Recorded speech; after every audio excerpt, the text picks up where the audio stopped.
Hello, happy Tuesday, footy fans. Welcome to another OneSoccer Hangout. We hope you enjoyed your May-long weekend, whatever you were doing, whether it was going to the cottage or just watching some Bundesliga action, which returns. I'm your host, Asa Rahman, alongside Kurt Larson, Oliver Platts, and a special guest today, Inter Miami's Jay Chapman started his pro career with TFC. Happy to have him on the show with us today. Jay, what have you been doing to keep busy?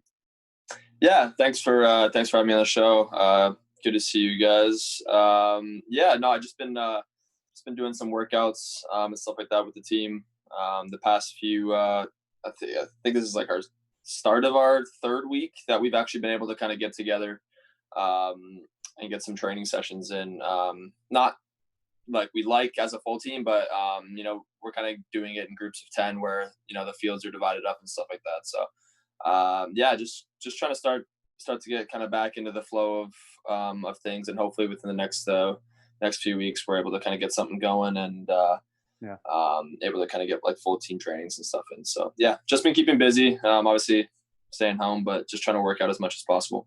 Yeah, we're all waiting for play to resume again for MLS teams. So we got a taste of some action this weekend with the Bundesliga returning. Did you catch any of that, Jay? I didn't watch the full game, but obviously through Alphonso's social media and stuff like that, obviously I keep up to date with how he's doing over there, which I mean he's doing incredible. So super happy for him. So I was able just to kind of see the score of their game and watch a little bit of the end of that. But I mean it's definitely a positive thing that they're able to kind of get going. So hopefully the rest of the world can kind of follow in those footsteps. Ollie, did you catch any of the action? Anything stand out from the performances for you? I caught the Bayern game and the Dortmund game, and I thought it was pretty good. You obviously notice that the crowd isn't there, and it's not quite the same, and it feels a little maybe preseason-ish. But at the end of the day, it's still football, right? And there are some good players out there, and I didn't think the quality of the matches was too much different, especially given the break that they've just had, and they're probably coming in a little rusty. So I thought it went well. It was good for other leagues, I think. Kurt, your takeaways from the weekend? Yeah, just scrolling my Twitter feed and seeing everybody kind of talk about how we told you so. We told you Alphonso Davies was the best left back in the world. The debate's over. He's a left fullback. Yes, you guys. I did you see that too, Oliver? A little bit, yeah. Yeah, but it's just like that's not the argument. Is that he's not a quality world class left fullback? It's that is that his best position for Canada? They're two different things. What do you think, Jay? Yeah, it's a tough one. I mean, Alphonso, he can do everything. His pace allows him to kind of do both. You know what I mean? I think with someone with his pace, and I mean, he's so attack minded that I think it's kind of a disservice not to use him in attack. But he's also kind of developed a real a real defensive skill set that he didn't have when he was younger. So it's been really interesting. Kind of going into national team camps, like you look at him before he was kind of at Bayern and kind of, we tested him out at left back and stuff like that. And then kind of as the months went on, we'd come into more camps and you can just see how much he's developed his game over there. And it's been really cool to watch, to be honest with you. I think he's can play anywhere on the left side. I think, it's just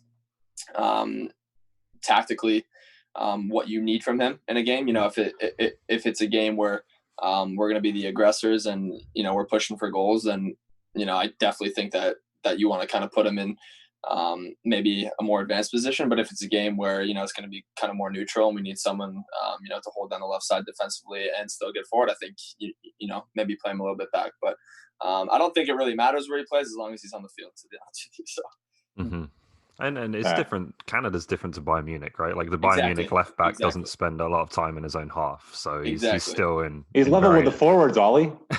He's level with the strikers. Like it's fine. It works for them, but if you do that against the United States and Orlando, it's not going to work. So it's Jay was mentioning too, what he brings to the table defensively has improved incredibly as well. You see him tracking back, cutting passes off. I think that's valuable to Canada as well. You change your mind at all on this one, Kurt? Oh. In terms of the evidence suggests that Kamal Miller is a good enough left back right now to play against almost anybody in CONCACAF, and that Alphonso Davies is better playing forward and not having those responsibilities, those defensive responsibilities. So that's what the evidence suggests right now. All right, we'll leave it at that. We have a few fun questions we're going to sprinkle in throughout today's Hangouts. It's going to be Miami versus Toronto. So a simple question. You tell me if it's Miami or Toronto. The first one, which city has the higher average price for a city center one-bedroom apartment? And we'll start with Jay. Oh, that's Toronto. Definitely think it's Toronto? Wait. Like, we're talking... See, I live in Fort Lauderdale. That's where most of the guys live. So I'm thinking in Miami, downtown. Jeez, that's a tough one. I'm gonna go with Toronto. Toronto prices are kind of crazy, but yeah, I don't know. Yeah, that's a close one. I'm gonna go Toronto. 50. Go ahead, Ollie. I don't know much about Miami, but I do know Toronto prices are high, so I'm going to go with the safe option there. I'm going to say Miami, and I'm going to say that because I don't think Asa took the time to do any conversions on the U.S. dollar.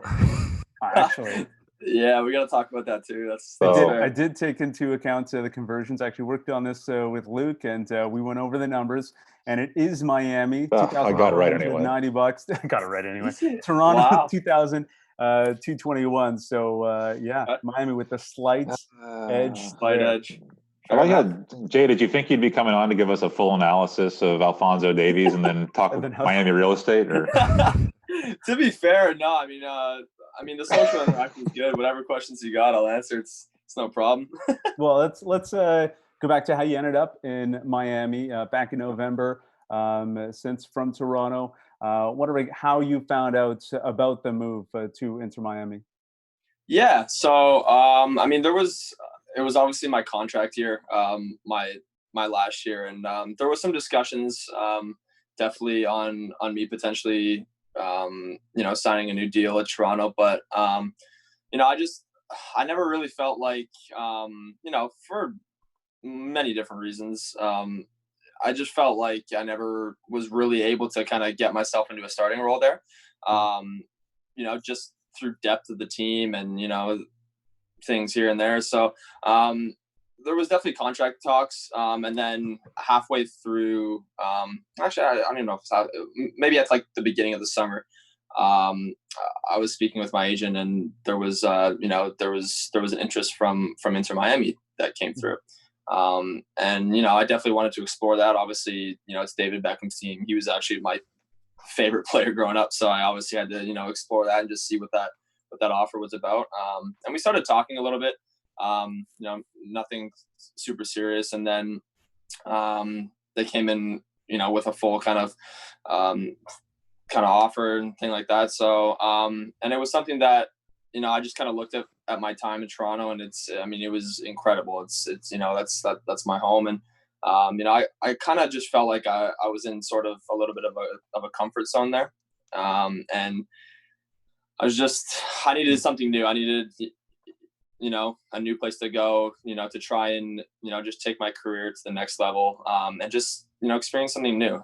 So for me, I think it was about like halfway through summer that I kind of decided, I wasn't playing at that point too. So, I just decided that this was something that I needed to do. And then, so it was, I'd kind of known for a while before the end, obviously of the season and stuff like that. But, we went on that great run. So, I was just being there, just, supporting my teammates and stuff like that. So. Mm-hmm. Well, it's always been one of those things for players coming out of the academy, especially attacking players, that, you're competing with Vazquez and Javinko. There's always two up front because Javinko and Altidore are there, and then Pozuelo comes in. How challenging was that to kind of just get those regular minutes with that caliber of player there? Yeah, that's the thing. It's tough, and it's like, as you're going up against guys like that, and I think there was definitely points in my time in Toronto where I felt like I deserved more minutes, and I would get a game here, I would do well, and then I wouldn't start the next game, or and obviously I had performances that obviously weren't great, but I think for the majority, I think that there was when I was able to get out there, I was able to, and especially like this got like my second year when I was actually able to get a run of games. I think it was like 6 or 7 games that I played in like a good majority in a row. I felt like I was able to get into a rhythm, and then I never really experienced the kind of span of games to really kind of keep going and keep going. You know, it was like 2 games here, don't play for 2 games, and then, you know, I'd get 2 games in a month's time or something like that. So yeah, it was just tough like that. And then yeah, again, I mean, you know, going up, you know, competing for minutes against you know, guys like Vasquez and stuff like that for the majority of my career. You know, that's never easy. And, you know, it's not like I can go to the boss and be like, hey, like, you know, I think I like, you know, we were in 2017, we won pretty much won every single game. It's like, can't be like, hey, you should take him out, you know, give me a shot. Like, you know what I mean? So it's just like, yeah, it was just tough. But, you know, I definitely had some amazing times there, you know, the MLS Cups, you know, I managed to score a few goals there too. So, you know, I've nothing but good memories of Toronto, and, you know, who knows, maybe later in my career, I can kind of finish my career there, and, you know, we'll see what happens, but I'm happy to be here in Miami. It's been good so far. Obviously things kind of got halted with the virus, but, it's an exciting team, and, you know, I look forward to kind of getting the season back started hopefully soon. Yeah, I would disagree with you a little bit, Jay, in terms of it's not a kind of team or coach's responsibility to spread the minutes around a little bit. I think especially if you're winning every single game, I think that's the best time to maybe get the 13th, 14th, 15th guy on your roster into some more minutes. Yeah. So, you know, and this isn't to knock Greg. You know, I got a ton of time for Greg. I had a great relationship with him when I was covering Toronto FC. But did you ever feel that midway through seasons or down the stretch, he would lean on his guys a lot, the guys that were getting the results, and then maybe there were some academy guys or some younger players who maybe didn't get the minutes? No, absolutely. And I think like, yeah, I mean, I was definitely a casualty to that for sure. I think the biggest thing when it got down towards the final stretch going into playoffs and stuff, Greg was very big on, you know, getting an 11 to 13 kind of guys that were, you know, used to each other, guys that, you know, really and he would kind of that's why the kind of rotation wasn't as big, especially towards the end of the year. You can respect that. You can respect that when you're getting results, I mean, right? Yeah, and that's the thing. Like, definitely, I agree with you. I think that there should have been more player rotation, getting guys minutes than there was at times. But, you know, there's a reason that, you know, he got us the 3 MLS Cups. You know what I mean? Like, so it's like, if it ain't broke, don't fix it. You know what I mean? So, yeah, I mean, obviously, selfishly, I wish that there was definitely more squad rotation, but just based off of kind of going towards, you know, the postseason, he wanted to get, you know, a set kind of team to kind of go on a roll with, and that's just kind of what he did. And you know, it's you can't knock him. You know, that's 3 MLS Cups. So, all right, before we get to moving to Miami, let's get the next trivia question, and then Miami or Toronto, which city has the cheaper pints of domestic draft? Cheaper pints. I'm going to say Miami. Ollie? Yeah, I'm going to go with Miami on this one. Cheaper pint in Miami? Cheaper pint. I am going to say Ontario, because once again, you have not thought this through, Asa and producer Lucas. I seem to remember Premier Doug Ford coming out with a buck of beer recently, which I believe would probably make a pint cheaper in Toronto.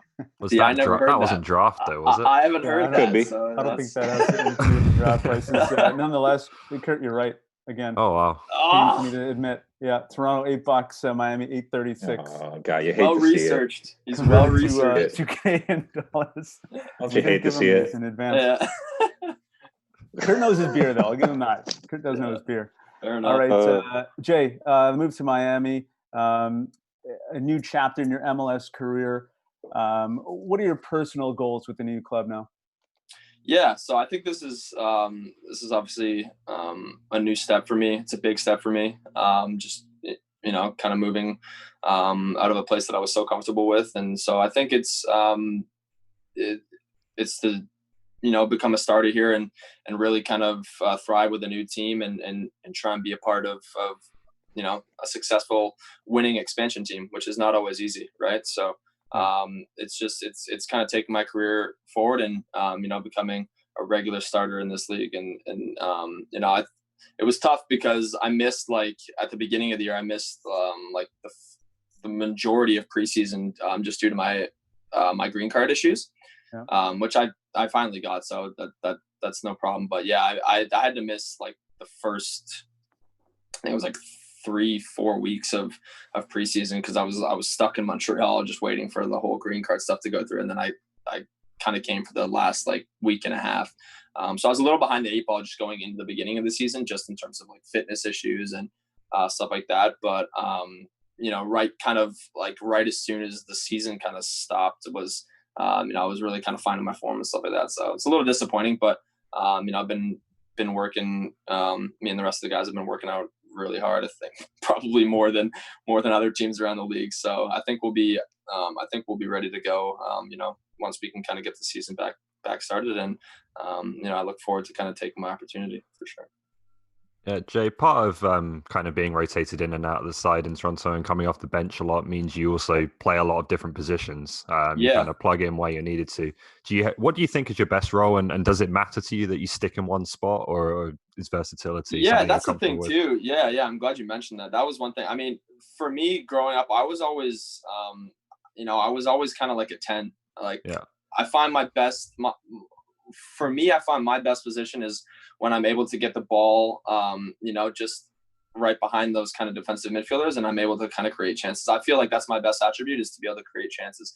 I found sometimes when I was kind of stuck out on the wing, like I've never played wing, and that's, to be a very good winger, I feel like you have to have it in you just to like get the ball and go 1v1. I've never really been a 1v1 guy. I definitely can do that, but I'm more of a rhythm player. I like to find spots and just connect and then get on the other side and kind of play through balls. So I definitely think playing as a 10, but I obviously know that in this league, it's, the 10s are usually the kind of TPs and tougher spots to get. So, I think kind of like a hybrid between that and an 8.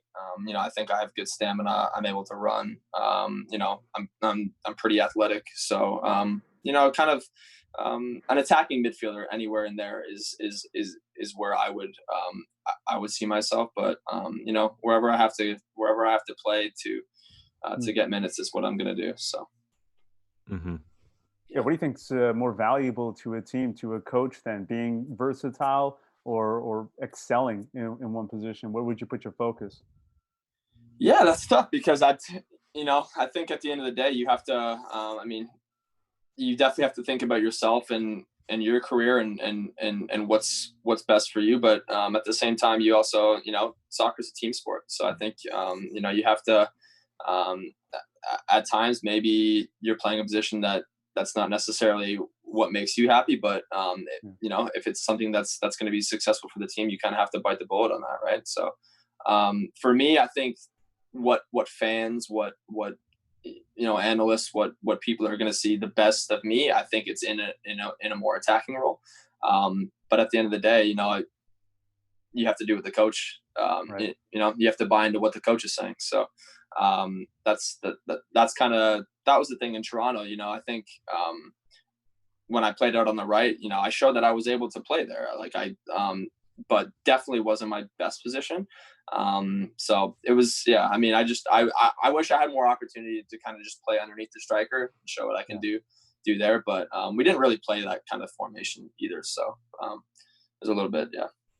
All right, we got a question from the chat now. Lobo Plates is asking, Jay, as an established MLS player, what are your thoughts on the CPL and what it means for developing local talent? If you were to choose one CPL team to play for, which team would it be? Yeah, that's a great question, actually. Definitely super excited about the CPL. There's a lot of guys that I actually grew up playing with.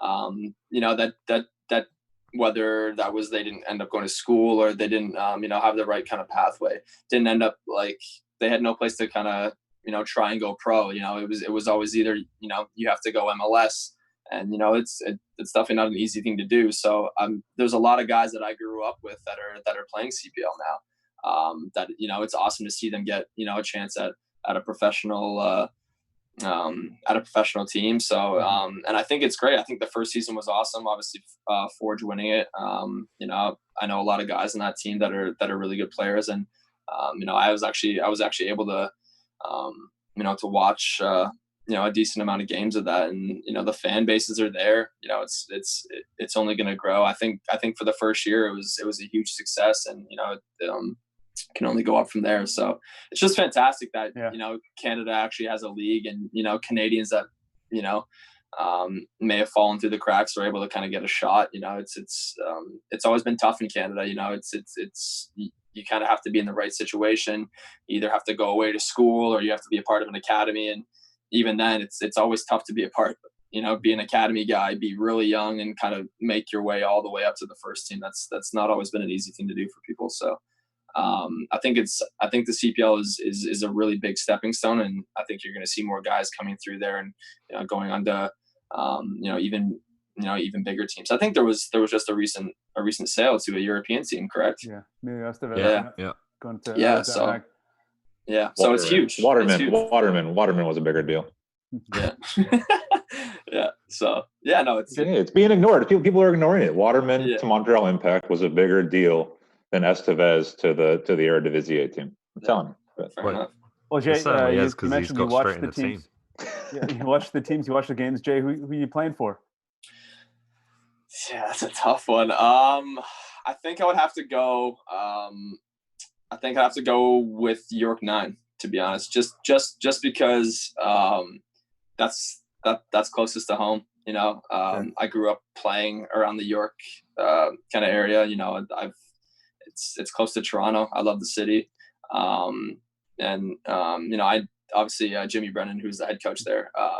He was an academy coach at TFC as well. So I have a lot of respect for Jimmy and what he's doing over there. So yeah, I would probably say York 9, definitely. But I like Forge too. I like the way they play.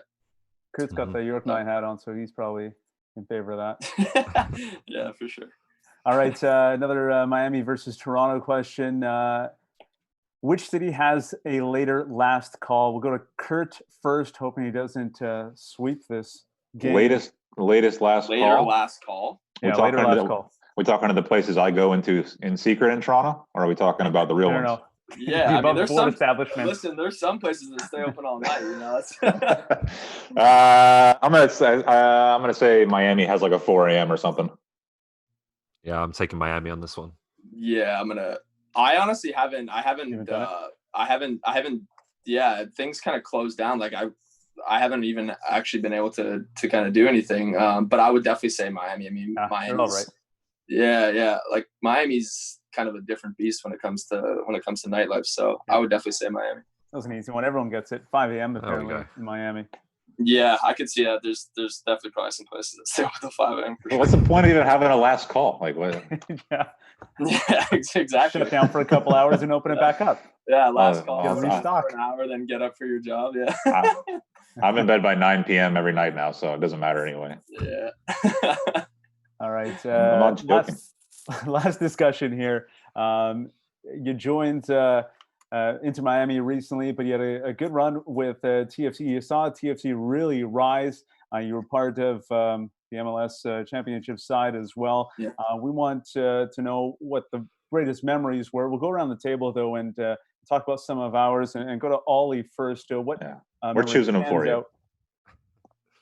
Well, this one's a bit of a bittersweet one because obviously it ended in disappointment. But for me, the best period I had covering the club was the Champions League run in 2018. It was just unbelievable to see those matches and to see an MLS team and a Canadian team compete against Tigres and America and clubs like that at such a high level. So, Jay, you came on in the final, obviously the second leg of the final. Mm-hmm. Yeah. What was the locker room like after that defeat? Because it felt crushing even to us as media, I think. Yeah, that was really tough, man. I remember being on the field and the penalty kicks, so the 2017 season, like the year we won, literally like that. When we lost in the final, after that super disappointing. But we still had the same core group that came back after, and we literally said, we were like, when we entered that preseason, everyone, like, it was, and I say this to a lot of people about kind of winning mentalities.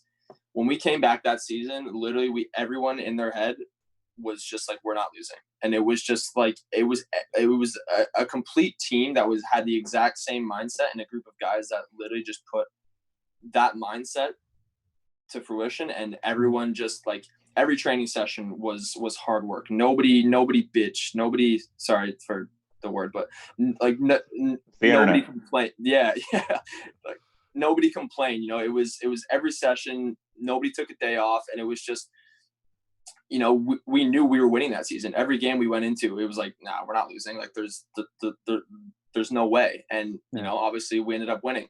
We put so much into that mentality and everything, and just, we wanted to make it to Champions League. We made it to Champions League. And, obviously as each game we won in that, we were like, wow, like, we have a real shot of winning this thing. We made it to the final. And it was just like, we put everything we had, into that run. And then when it came down to penalty kicks to kind of decide it, it took a lot out of us.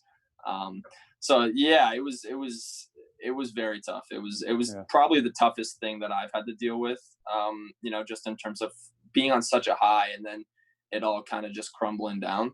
But I mean, the experiences that we had, as a team and throughout that whole thing is something that, it's not many guys experience that in their career. Maybe you have a happier memory that you can. How much time do we have? We got about 3 minutes. Quickly, okay, Jay. My moment is by far the most talked about moment in TFC history. Probably the most viewed moment in TFC history, and it was one that you were a part of. You were very close to it. It was when Josie Altidore took the stage after the parade. I know exactly what you're talking about. And then dropped the mic. He reminds me of myself after 6 o'clock every night right now in this isolation period. But how was that? Oh, that was incredible. Yeah, that's yeah, sorry. I mean, my point was kind of talking about the negative. I definitely have some amazing ones I'd like to talk about. But yeah, that was one of the funniest things that I've ever been a part of. And, one of the greatest. that whole kind of that whole parade was, I think, not like obviously being on the field after winning was the best on field, but I think off the pitch, I think that was definitely one of the best days of my life. And it was incredible. I mean, everyone was just there was definitely some alcohol involved, so people were definitely feeling. I remember that video. I think I was looking at myself like, geez, like I look terrible. And yeah, I mean, after Joe, like nobody expected Josie to say that. He's a huge kind of presence in the city. And I mean, as I said, there was alcohol involved, but as soon as he got the mic, like I heard him start to kind of slur his words. I was like, oh God, like what's going to happen here? And then I mean, the whole speech was just the way he worded it, how he kind of brought, the Toronto slang that, I mean, he's not from Toronto, but, he picked up the Toronto slang on some things he said. It was just amazing. So yeah, that was a fantastic moment for sure. Yeah. It's a good memory to end on. Thanks so much, Jay. Yeah. Thanks so much for joining us on the OneSoccer Hangouts. Thanks to everyone for watching today's show. Some great guests coming up this week, so you definitely want to subscribe to the OneSoccer YouTube page. Some of the guests we have coming up: Kobe Jones tonight, Fernando Lopez of Atletico Ottawa, Jordan Heitzema, Richie Larea, Daniel Henry. So stay tuned to what we have here on the OneSoccer YouTube channel. For Kurt Larson, Oliver Platt, Jay Chapman, I'm Asa Raymond. Have a great rest of your day. Thanks, Jay. Thanks, guys. Yeah. Thanks for having me. Appreciate it.